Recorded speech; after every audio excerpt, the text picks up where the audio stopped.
আমাদের সমাজে হাত ধরার লোক নেই বললেই চলে, কিন্তু পা ধরার মতো লোকের অভাব নেই।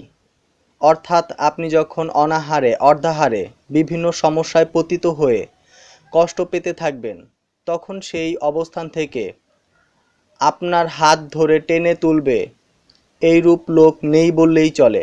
কিন্তু আপনি যখন আপনার পরিশ্রমের ওপর ভর করে একের পর এক উচ্চতর স্তরে পৌঁছাতে থাকবেন, তখন আপনার পা ধরে টেনে নিচে নামানোর লোকের অভাব থাকবে না। আসসালামু আলাইকুম, আমি দীপু আহমেদ। Welcome to Shihab Ahmed Dipu. আশা করি ভালো আছেন, সুস্থ আছেন মানসিকভাবে এই সুন্দর মায়াবী পৃথিবীর বুকে।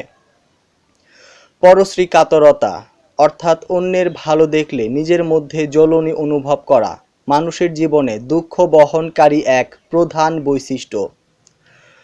আর এই পরশ্রী কাতরতার সৃষ্টি হয় অন্যের সাথে নিজের তুলনা করার মাধ্যমে।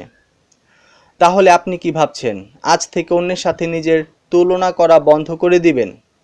না, আপনি তুলনা করবেন, কিন্তু তার চেয়ে বেশি পরিশ্রমী হয়ে তার চেয়ে উচ্চতর স্তরে পৌঁছানোর জন্য, তাকে টেনে আপনার চেয়ে নিচে নামানোর জন্য না।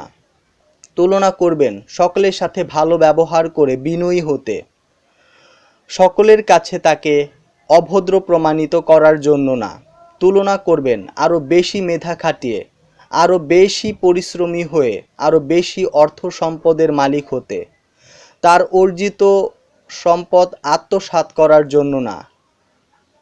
আর যদি তাও না পারেন, তাহলে তার সাথে তুলনা করাই বন্ধ করে দিবেন। এতে সে যেমন হবে বিপদমুক্ত, আপনি হবেন মানসিক চিন্তামুক্ত, মানসিক চাপমুক্ত।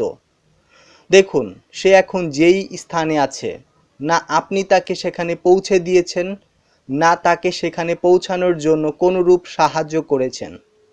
তাই আপনি চাইলেও তাকে সেই স্থান থেকে টেনে নিচে নামাতে পারবেন না।